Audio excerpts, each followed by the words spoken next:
अकल्पनीय है, अविश्वसनीय है। एक बालक 2012 में शहीद होता है और 2012 के बाद शहीद होने के बाद वो पुनः उसी माँ की गोद में जन्म लेता है। आए देखते हैं पूरी कहानी अपने साथी जगत किशोर बरपाल के साथ। साथियों नमस्कार। आज हम हैं उत्तराखंड के पौड़ी गढ़वाल के कलजीखाल ब्लॉक में और वहां की मनियारचू पट्टी में एक सुराल गांव है जहां एक 24 साल का बालक ही कहेंगे वो सेना में शहीद हो जाता है। आपने बहुत सारी कहानियां सुनी होंगी क्योंकि उत्तराखंड देवभूमि है, सैनिक भूमि है और इसीलिए भारत सरकार ने इस देवभूमि में सैन्य धाम की भी स्थापना की है। इन वादियों में, इन पहाड़ियों में बहुत सारी शौर्य गाथाएं यदा कदा गूंजती रहती हैं। आप सबने देखा होगा, सुना होगा, जसवंतगढ़ एक ऐसी जगह है जो वीर सपूत इन्हीं पहाड़ियों के थे। वो शहीद हुए, लेकिन कुछ ही समय बाद उस पूरे क्षेत्र में शहीद जसवंत सिंह की आहट सबने महसूस करी। एक समय ऐसा आया जब सरकार ने भी ये मान लिया कि शहीद जसवंत सिंह मरे नहीं हैं, वो हमारे ही बीच में हैं। उन्होंने अपने होने का एहसास कराया और एक सैनिक जसवंत सिंह, उसको सेना ने अपने साथ पूर्ण रूपेण, जैसे उनका एक सैनिक आगे बढ़ता है, उनको पदोन्नतियां दी, उनको छुट्टियां दी। इस तरह का एक मामला हम सब ने देखा है। लेकिन उससे भी अद्भुत एक और मामला हमारे इस गांव में आया है। जब कोई शहीद मरता है या शहीद होता है तो लोग नारे लगाते हैं, शहीद अमर रहे। हम भी यही कहते हैं, शहीद अमर ही रहते हैं, अमरत्व को प्राप्त होते हैं, वो कभी मरते नहीं हैं। एक ऐसा ही उदाहरण हम सबके मध्य है। आज हम पहुंचे हैं सुराल गांव में। सन 2012 में दरांग रूपातेंग एक जगह है, वहां पर भारतीय सेना एक सड़क का निर्माण करती है क्योंकि मनीष पटवाल भारतीय सेना के 127 आरसीसी यूनिट में जेई के पद पर, सिविल के पद पर कार्यरत थे। स्वाभाविक तौर पर उस सड़क का निर्माण उन्हीं की देखरेख में हो रहा था। एक वाहन आता है, उसमें सैनिक होते हैं, ये भी सवार होते हैं और कुछ आगे जाकर वो वाहन दुर्घटनाग्रस्त हो जाता है। बेहद मुश्किल समय था एक 24 साल के लड़के के लिए। उसने अपनी जान पर खेलकर अपने जो साथी उस वाहन में सवार थे, 3 लोग, उन सबको बचाया। लेकिन भाग्य को कुछ और मंजूर था, वो वहां पर शहीद हो गया। उसके इस शौर्य गाथा को सुनकर, देखकर भारतीय सेना ने, भारत की महामहिम राष्ट्रपति ने 2014 में मनीष पटवाल को, या शहीद मनीष पटवाल को शौर्य चक्र से सम्मानित किया। मनीष पटवाल अपने परिवार में छोटा भाई था, यानी उनकी एक बहन भी थी। 2012 में जब मनीष शहीद हुए तब उनकी उम्र 24 साल थी और उनकी बहन की उम्र 27 साल थी। एक चमत्कार हुआ, एक अजीब सा चमत्कार, अकल्पनीय, अविश्वसनीय। उनकी माताजी जो 46 साल की थी, श्रीमती शांति देवी, वो अचानक गर्भवती हो जाती हैं। मनीष पटवाल, जिसका जन्म 17 मार्च 1989 को हुआ था, एक और शुभ घड़ी आई, 17 सितंबर। केवल माह बदला, वर्ष बदला, लेकिन तिथि वही रही 17 सितंबर। और मनीष पटवाल अपनी मृत्यु के कुछ ही समय बाद अपनी माँ की गोद में पुनः आ गया। जब मनीष पटवाल की मृत्यु होती है 12 में और 14 में उसे शौर्य चक्र दिया जाता है, राष्ट्रपति भवन बुलाया जाता है, तो जो बच्चा उसकी माँ की गोद में आया था वो उस तिथि तक 6 माह का हो गया था। वह बच्चा निकल पड़ा अपने गांव से राष्ट्रपति भवन दिल्ली की तरफ। यानी शहीद मनीष पटवाल खुद अपना शौर्य चक्र लेने राष्ट्रपति भवन पहुंचता है मनीष पटवाल के नाम से। एक अनोखी कहानी है, अजीब सी कहानी है, झुरझुरी पैदा करती है। शहीद मरा नहीं करते। वाकई एक बच्चा जो 24 साल में शहीद हुआ, ठीक 1 साल में अपने घर में पुनः किलकारियां मारता है, अपनी माँ की गोद में पुनः आ जाता है। आज हम उसी परिवार के साथ हैं। मेरे साथ हैं मनीष पटवाल के पिताजी जगमोहन सिंह पटवाल जी, उनकी माताजी श्रीमती शांति पटवाल जी, उनकी बड़ी बहन जो अब उनकी शादी हो चुकी है, ममता नयाल जी, और हमारे साथ हैं मनीष पटवाल जी। आइए बात करते हैं। आप पूरे परिवार का, पटवाल परिवार का हिमालय प्लस पर अभिनंदन है, स्वागत है। धन्यवाद। पटवाल जी, ये क्या हुआ था, क्या किस्सा था? 26 अक्टूबर 2012 को हमारे को फोन आता है कि आपके बेटे को चोट लगी है और हम घबरा जाते हैं। हम खाना खा रहे होते हैं और इतने में क्या होता है कि हमने कहा चोट ज़्यादा तो नहीं लगी, कहते नहीं। फिर आधा घंटे के बाद हमें कहते हैं कि हम उनको बचा नहीं सके। उसके बाद हम को कुछ पता नहीं चलता कि हम क्या कर रहे हैं, हम रो रो के हमारा बुरा हाल हो जाता है। आप समझ सकते हैं कि जिनका इकलौता बेटा जो भी एक इंजीनियर था और फौज में था, वो शहीद हो जाता है, उनके ऊपर क्या बीतती है। फिर उसके बाद हम टूट चुके थे और फिर ठीक उसके 11 महीने के बाद हमारा बेटा पुनः हमारे पास वापस आ जाता है और हमने उसका नाम मनीष था, हमने उसका नाम मनीष पटवाल रखा हुआ है। छिया मतलब ये लगाइए कि 24 साल का बेटा आपका गया, यानी 24 साल बाद आपको पुनः संतान प्राप्ति होती है। कैसा महसूस हुआ? ऐसा क्या हुआ कि ऐसा मन में आपका विचार आया कि मुझे फिर बाप बनना है क्योंकि मेरा बेटा चला गया, या स्वाभाविक सा था? ये तो उसकी माँ को पता है और वो पूरा आपको बताएंगे कि उसको तो लगा नहीं था कि हमारा बेटा गया है। वो कहते हैं कि हमारा बेटा जिंदा है। उसका एक दोस्त होता था अमित नेगी, जो उसका जो मूल निवास भी हमारे गांव के नज़दीकी है, सैनार गांव में है। तो वो आता था कि वो कहता था कि मनीष रात हमारे सपने में आया था। और जब तक मनीष पैदा नहीं होया, वो हर समय महीने में, हफ्ते में, 10 दिन में हमारे घर जरूर आता था और हमें कहता था कि मनीष रात को हमारे साथ आया था और हमारे साथ वो पार्टी कर रहा था। फिर उसके बाद जा करके जो उसके दोस्त थे वो तो बहुत गमगीन हो रखे थे और यहाँ तक कि उसके जो लोगों को, बच्चों को पैसे दिए हुए थे, उन लोगों ने अभी तक भी हमारे को वापस कर रहे हैं। वो एक दयालु था। गुरुदेव जी कहते हैं कि जननी जने तो संत जन, या जने दानवीर सूर, नहीं तू कहते बांझ रहे, क्यों गंवावे अपना रू। हे माँ, तू 3 किस्म के बच्चे पैदा कर। सबसे पहले तो कोई संत को, या किसी दानी को, या किसी सैनिक को। तुम्हारा बेटा एक सैनिक भी था, सूरवीर था और एक दानी भी था कि उसके अभी तक लोगों को दिए हुए पैसे भी अभी तक हमारे को वापस मिल रहे हैं। बहुत वैसी बात आप कर रहे हैं, हमें भी थोड़ा सा विश्वास नहीं हो पा रहा है कि एक बालक जो शहीद हुआ और कुछ ही समय बाद लौट आता है। हमारे साथ शांति देवी जी हैं, मनीष पटवाल की माता जी, उनसे बात करते हैं। आपको प्रणाम है। आप शहीद की माता बोलूं, किस तरह आपको नमन करूं? एक अजीब सा, हमें भी थोड़ा सा सुख क्या करें कि हम ये समझ नहीं पा रहे हैं कि हम आपके सामने दुख जताएं या हम हंसें, क्योंकि जो बालक आपकी गोदी में हंसता खिलता 24 साल में आपको छोड़ के चला गया था, वो पुनः आपकी गोदी में, क्या है ये सब कुछ? जब बेटा हमारा गया था तब हमें बहुत, जब मेरे को ना सपने आते थे, हर सपने में बेटा दिखता था मुझे। फिर मैं बोलती थी बेटे को कि मतलब तू ऐसे क्यों गया, इतनी दूर क्यों गया? कहते मम्मी चिंता मत कर, मैं वापस आ तो रहा हूँ। मैंने कहा पर तू इतनी दूर क्यों गया? कहता मेरी ना वो पोस्टिंग हो गई थी वहाँ पर, मम्मी चिंता मत करो, मैं वापस आ रहा हूँ। फिर मेरी जब नींद खुलती थी फिर दिखता ही नहीं था कहीं। फिर एक बार जब ये ना बेटी तब हमारे पास ही रही 2 महीने तक, उसके मैरिज पहले हो गई थी। मतलब बेटे तब समझ लो 3 साल हो गए थे बेटी की शादी किए हुए जब बेटे की डेथ हुई। तो उसके बाद फिर बेटी भी एक दिन सुबह सुबह बोली कि मम्मी मनीष मेरे सपने में आया था आज कि वो ना वापस आ गया। फिर मैंने बोला कि भाई तू वापस आ गया? उसका जन्मदिन था, मतलब जन्मदिन आने वाला था। तो कहता कि वो ना मेरे सपने में आया था मम्मी, वो वापस आ गया। फिर हमें ये लगा, फिर उसके बाद थोड़ा जब बेटा होने वाला, फिर उसको ये लगता, फिर मुझे लगता था मेरा बेटा मेरे पास वापस आएगा। फिर मैंने सोच लिया था कि जो भी होए, बहुत सारों ने मेरे को सलाह भी दी कि आपकी एज अभी कम है तो बेटा, बल्कि मेरा हमने किसी ने बोला कि मतलब आजकल तो एक से एक तकनीक है। फिर हमने बोला कि नहीं, हमारे बच्चे को अगर आना होगा तो ऐसे ही आ जाएगा, नहीं आना होगा तो वो हमारी किस्मत।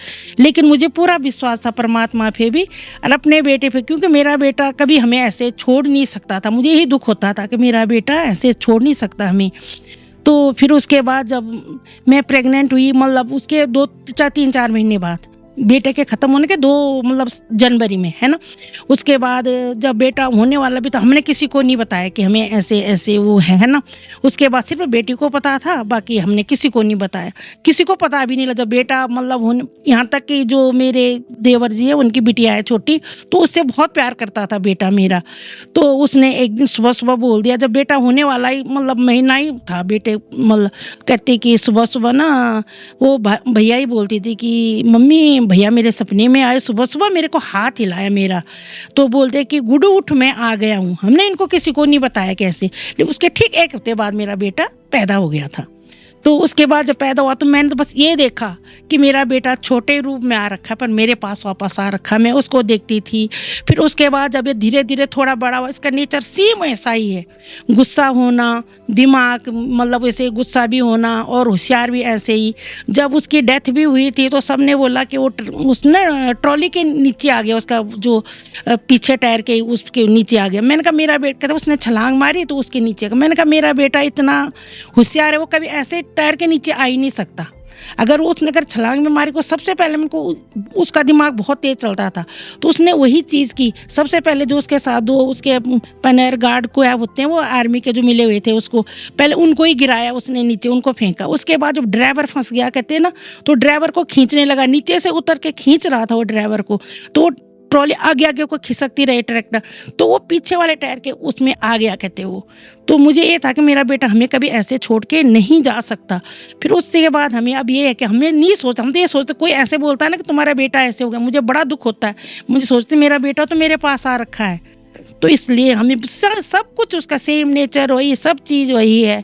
और जब एक हमें तभी इतना पता नहीं लगा कि वो कैसे हुआ, सब ने बोला कि वो ट्रॉली के नीचे। लेकिन जब राष्ट्रपति के वहाँ से हमारे लिए ये चिट्ठी आई उसकी कि मतलब उसको शौर्य चक्र मिल रहा है, वीरता पुरस्कार मिल रहा है, तो उसके बाद मैंने बोला, फिर जब हमने खोल के देखा, कहते उसने 3 लोगों की अमूल्य जान बचाई, तब जाके हमें पता लगा कि हमारा बेटा ऐसे ऐसे। मैं इनको पहले ही कहती थी कि बेटा इतना हमारा वो नहीं है, बहुत होशियार है वो, दिमाग उसका बहुत तेज़ से काम। मैंने कहा ऐसे गिर के ऐसे पलट के वो मर ही नहीं सकता वो ऐसे, मैंने कहा बहुत उसका दिमाग तेज है। तो तब से बस ऐसे ही सब, जब हमें गर्व भी होता है, मैं सच बताऊँ आपको, पहले मुझे बहुत दुख होता है, लेकिन अब जब मैंने परमात्मा से वो देख लिया, मैंने कहा बेटे ने यही इतनी उम्र में इतना अच्छा काम करना था, है ना, ऐसा नाम कमाना था। अब सारी दुनिया जैसे मतलब माँ बाप से बच्चों को जानती, लेकिन हम अपने बच्चे से हमारी जान पहचान है। आज जब आपके पास एक मनीष है, हाँ जी। और एक मनीष नहीं है, हाँ जी, हाँ। दुख होता है, कभी कभी याद आती है, उसकी याद आती है, या क्या होता है, कुछ ऐसा कैसा? दुख तो ऐसे, याद तो ऐसे होता है कि हर पल हर घड़ी हमें अपने बच्चे की याद आती है, क्योंकि हम उस चीज़ को नहीं भूल सकते जो उसका बोलना चालना, हमारे से व्यवहार था, रोज़ उसने फ़ोन करना। लेकिन फिर मैं ये अपना मन को मतलब चेंज कर देती हूँ, मैं कहती हूँ कि तो बेटा तुम्हारे पास हम क्यों रो रहे हैं। लेकिन ऐसा दिन तो कभी नहीं आता जिस दिन हम अपने बेटे को याद करके 2 आंसू न बहाऊं मैं। मुझे लगता है कि आप अगर आंसू बहाते हैं, ठीक है आप माँ हैं, हाँ। तो आंसू तो आएंगे ही, लेकिन आप ये भी तो देखो कि जब आप 46 वर्ष की थी, यानी 24 वर्ष बाद आपको पुनः संतान की प्राप्ति हुई, क्या आपको भगवान का तो परमात्मा की बहुत बड़ी कृपा है, हमारे गुरुजनों के बहुत बड़ा आशीर्वाद है, जो कि हमारा बेटा हमें ऐसे वापस मिला। जब मनीष को शौर्य चक्र मिला, आप दिल्ली गए थे, तो बच्चा साथ में था, क्या था? बेटा मेरा तब साथ में ही था, ये 6-7 महीने का हो गया था तब, तो बेटा साथ में ही था। पर वो वहाँ ना अंदर 10 साल के बच्चे से मतलब नीचे वाले को अलाउड नहीं था अंदर। क्या महसूस कर रहे थे कि एक बेटे को अंदर शौर्य चक्र मिल रहा है और वही बेटा मेरे साथ बाहर बैठा हुआ है, कैसा महसूस कर रहे थे? तब तो ये था ना कि अब साल ही हुआ था तब, लेकिन मैं वो दुख तब तक मैं भूल नहीं पा रही थी। मैं सच बताऊं आपको, मैं तब तक वो जो अपना दर्द था उसको मैं मतलब, मुझे इस शौर्य चक्र की तरफ तो मेरा दिमाग जा ही नहीं रहा था कि उसको ये बहादुरी पुरस्कार मिल रहा है, ऐसे मिल रहा है। मुझे वही दुख हो रहा था कि मेरे बेटे ने ऐसी जान गंवाई अपनी। गर्व मुझे तो अब होता है कि बहुत गर्व होता है। मैं तो बेटा भी बोलता है कि मम्मी मैं तो ऐसे उसमें जाऊंगा फोर्स में कि जहाँ मतलब नाम कमाए। तो हमें तो ये है कि बेटा परमात्मा ने ऐसे। ये माताजी हैं, अब क्या कहूँ, शहीद की माताजी कहूँ या जो मनीष अभी घर में है उसकी माताजी कहूँ, लेकिन हाँ ये वो माँ है जिसने बेटा खोया भी है और नहीं भी खोया है। अब मैं आपसे मिलवाता हूँ उस मनीष से, जो एक मनीष जो शहीद हुआ और एक मनीष जो हमारे सामने बैठा है, दोनों से जुड़ने का प्रयास करते हैं। मेरे साथ इस वक्त है मनीष पटवाल, वो मनीष पटवाल जो हम ये कह सकते हैं कि 2012 में शहीद हो गए थे। हमने पुनर्जन्म की बात की, हूबहू चेहरा है, नैन नक्श हैं, आदतें भी वही हैं, ध्येय भी वही है कि फौज में जाना है। मैं मिलवाता हूँ आपसे, मैं लेकिन ये नहीं कह पा रहा हूँ कि मैं आपको शहीद मनीष पटवाल से मिला रहा हूँ या मनीष पटवाल से। बात करते हैं। मनीष, स्वागत है। नमस्ते। तुम्हें पता है तुम्हारा नाम क्या है? हाँ, मम्मी पापा ने बताया था कि तुम्हारा भाई था, तो जो वो शहीद हुआ था तो मैं उसके ऊपर ही नाम रखा है तुम्हारा। तो बताते हैं, काफ़ी सारे लोग भी बताते हैं, जैसे मेरी बहन बताती है और मम्मी बताती है, पापा बताते हैं, हर कोई ऐसे ही बताता है। मनीष, कभी तुम्हें सपने में जो रियल मनीष है, जो शहीद है, तुम्हारा बड़ा भाई कहूँगा, हैं, वो कभी सपने में आते हैं? कभी तुम्हें महसूस कराते हैं कि तुम मैं हूँ या मैं तुम हो? सच बोलूँ तो आज तक कभी नहीं आए, अब क्या करें। वो सपने में वो आते हैं जो चले जाते हैं, वो तो स्वयं यहीं पर है, तो स्वाभाविक तौर पर सपना कहाँ है? वो तो खुद हकीकत है। यही मैं भी जानना चाहता। माँ के सपने में आता है, बहन के सपने में आता है, पिताजी के सपने में आता है, दोस्तों के सपने में आता है, लेकिन अपने जो स्वयं है, क्योंकि वो स्वयं में मौजूद है, इसलिए उसके सपने में नहीं आता। मनीष, अपने भाई के बारे में तुम्हें पता है वो शहीद हुए थे? हाँ कुछ जी। कभी दुख होता है कि मेरा एक बड़ा भाई होता तो और मज़ा आता, कुछ और अच्छी चॉकलेट मिलती, ऐसा लगता है? कभी कभी लगता है कि होता तो अच्छा होता, खेलने को मिल जाता, जैसे कि इसका ओम का भाई है, ओम की बहन है, तो उसके साथ वो खेलता है, लड़ाई करता है, थोड़ा मज़ा तो आता है, पर अब क्या करें। उस मनीष का दुख ये है क्योंकि जो उसकी बड़ी बहन है वो बहुत बड़ी है, उनका विवाह हो गया, उनके छोटे छोटे बच्चे हैं, और ये जो मनीष आया है ये अपने घर में 24 साल बाद आया है। स्वाभाविक तौर पर उसके भी सपने हैं, लेकिन ये मनीष तो दोबारा दूसरी ज़िंदगी जी रहा है ना। क्या जानते हो तुम अपने भाई के बारे में? वो क्या करता था? क्या कभी मन होता है कि मैं देखूं अपने भाई के बारे में, पूछूं कैसा था, क्या करता था? और तुम्हें आगे जाके क्या उस मनीष की दिशा में जाना है? वो फौज में थे। सच बोलूँ तो कोशिश यही है कि उसकी ही दिशा में जाऊं, और चाहता था कि उसके बारे में और जानूं। आज बहुत सी चीज़ें पता चली है जो पहले मेरे को पता नहीं थी, जैसे कि पता चला कि वो जेई सिविल में थे, ऐसे थे, उनकी एक रैंक होया करती थी, और हाँ, वैसे उसमें जाने का मन कर रहा है। डर नहीं लगेगा क्योंकि वो शहीद हो गए थे और 24 साल में ही हुए थे? डर नहीं लग रहा तुम्हें कुछ थोड़ा सा? नहीं, ऐसा डर तो नहीं लग रहा कि मर जाऊंगा या हो जाऊंगा, नहीं, ऐसा शहीद हो जाऊंगा ऐसा डर नहीं है। छोटा सा बच्चा है, डर नहीं रहा है। एक उम्र जो जी चुका है और दूसरी उम्र में है, तब भी वही जज्बा है अपनी सेना में काम करने का, इस देश के लिए आगे बढ़ने का, इस देश से मर मिटने का। इस जज्बे को हम सलाम करते हैं, सैल्यूट करते हैं मनीष पटवाल को कि वो आज हमारे साथ है, हम उसके साथ यहाँ पर बैठे हैं, एक कुर्सी में बैठे हैं। वो वक्त याद करते हैं 2012 में जब वो शहीद हुआ होगा। और आज आपकी उम्र कितनी है? आज अब 12 हो गया। आज वो 12 साल का है।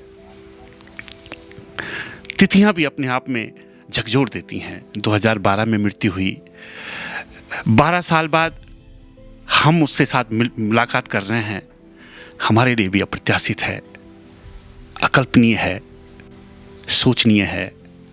सिर्फ सुना था कि जन्म होता है, पुनर्जन्म होता है, आज अपनी आंखों से साक्षात देख रहे हैं कि पुनर्जन्म होता है। दिल मानने को तो तैयार नहीं है, लेकिन जब सामने दिखती हैं चीज़ें, होते हुए दिखती हैं, घटनाक्रम जब साथ साथ चलता है तो मानना ही पड़ता है। मन खुश भी है, मन दुखी भी है। दुखी किसके लिए हूँ? क्योंकि जो बालक शहीद हुआ वो तो मेरे साथ बैठा हुआ है। धन्य है देवभूमि, धन्य है यह सैनिकों की भूमि, जिस भूमि में इस तरह की शौर्य गाथाएं कई हिलोरे मारती हैं और आने वाले बच्चों के लिए जो इन पहाड़ियों में हैं, जो सपना देखते हैं सेना में जाने का, उनका भी हौसला बढ़ाती हैं। मैं जगत किशोर बर्थवाल, प्रमोद खंडूड़ी के साथ हिमालय प्लस के लिए।